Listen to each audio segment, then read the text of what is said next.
You're either going to love this episode or hate it. You're either going to say, someone is finally speaking my language, or you're going to say, oh my God, this is definitely not for me. So let's see. Welcome to Connected. This is podcast about aligned creation. Podcast for those of you who are called to create something, not just something that works, whether it's project or business, but something that is aligned with who you truly are. And in this episode, I want to talk about conscious entrepreneurship. To explain what it is, how do I see it, what is my perspective, and why is this important and actually foundational. Imagine that you actually can have a business, a project, and your life at the same time. That you don't have to abandon yourself or have lack of time with your kids in order to make that business or that project successful. That you don't have to work harder in order to make better results. That you don't have to abandon your free time, that you can be actually present with your kids, that you can be actually living your real life in the way that you want it, and you can do and create and build your project, your company, your business at the same time without you burning out on the way. Of course, it's not only roses and everything is positive and great. Of course, also in this case, very challenging situations come and happen, but that is exactly the thing. The difference is how you can actually operate in those situations. How are you able to distinguish which decision is good or bad, and how to do and react, or better say, respond in those situations instead of reacting and making bad decisions that will spiral the situation down, that will take the company in the wrong way, that will make your life harder, and so on. Because this is not about spiritual woo-woo. This is about the real thing, how to be able to, with yourself, with your brain, with your consciousness, so that you actually can build your company, your project, and or whatever you are creating and building in the way that is actually sustainable.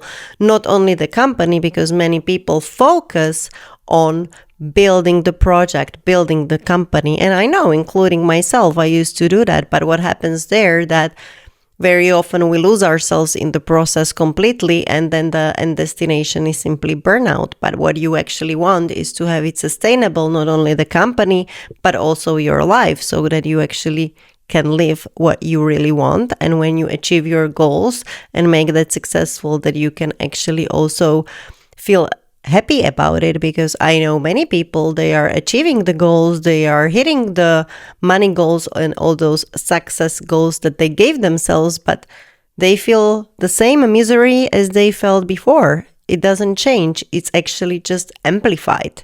So there is a great thing that many people miss, and that is building yourself as well along the company or along the project. And that is what I call conscious entrepreneurship, because I always say that when we are doing something, so in this case, in that business, in that company, it's always a mirror of how we are set up.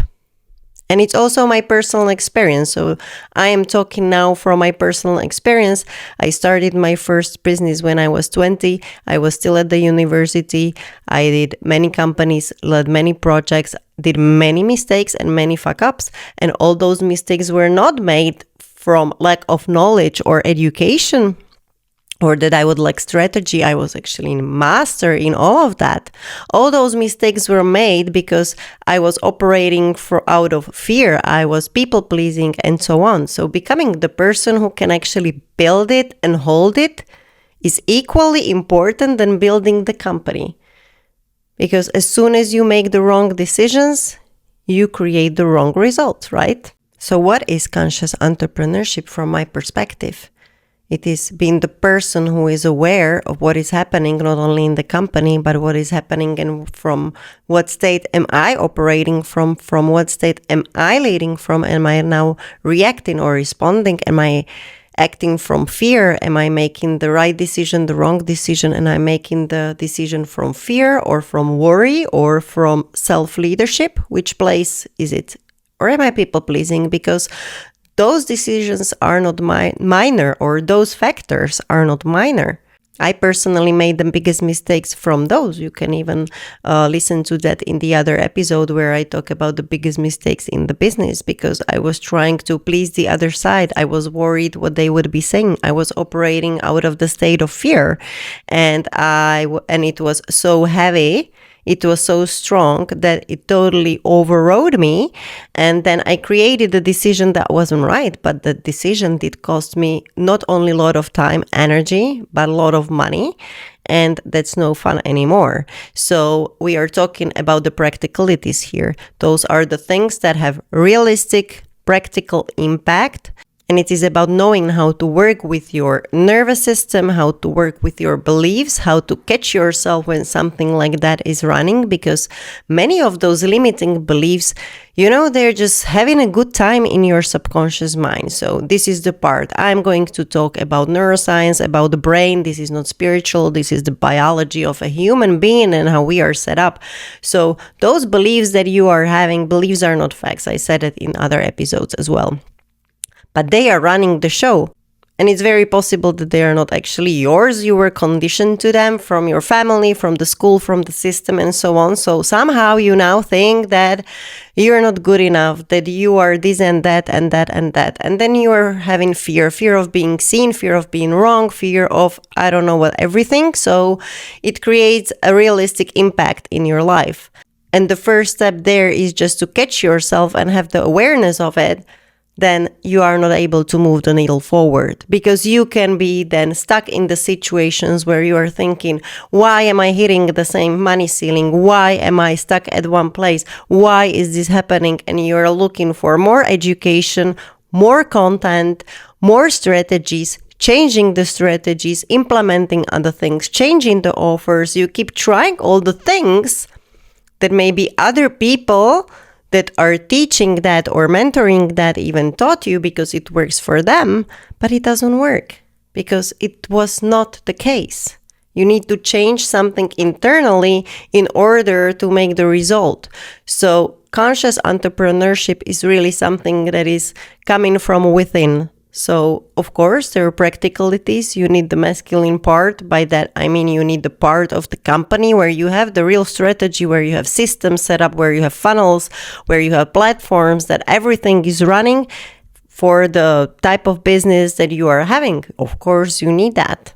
But the way how you lead it, that's the case. How you lead it, which place are you leading that from? That is absolutely crucial. So what is conscious entrepreneurship in a nutshell, from my perspective, is that you are aware of yourself, you are in your self-leadership, you are being able to work with your nervous system, with your brain, with your subconscious, with your beliefs, and you are leading, first of all, yourself, because you have to become, first of all, CEO of your own life, and then you can become the CEO of a successful and sustainable project. So it goes hand in hand.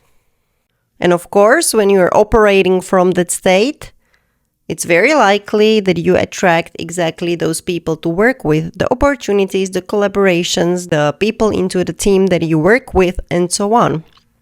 So that you are able to choose the right people, or you simply even attract them because they come from the source that you didn't even expect, and they somehow show up and they are exactly the right person. So you don't have the hustle around and the blood, sweat, and tears how to actually make that happen, but it works in a very much easier way. And when the hard situation comes, they come. Of course they come. But it is important to be able to walk through them so that you don't get spiraled down and ending up with the very wrong decision. It doesn't mean that it has to be perfect all the time, not at all. But when you are aware of that, you can decide and make the changes in a very different way. And that will help you a lot with your sustainability and what you can build and hold. And that's why I say become the person who can build it and hold it. Because this is not about becoming someone else. This is about becoming who you truly are in your full power, so that you can not only lead the company, but lead yourself. It is equally important as focusing on the company. And this is the place and space where you at the same time will sustain not only your company, but also your life. So this I find super crucial, and that's why I mention in the Aligned Creators Roadmap. You can download it for free. I'll mention it in the comments underneath, but you can also find it in my bio. There are the missing links that most people miss. That it's not only about the strategies, the offers, and the systems, but what needs to come before that, and then keep going with that alongside while you are building something. And those missing links are crucial. So that is literally your entry point when you are starting to create or build something, so you can get it now.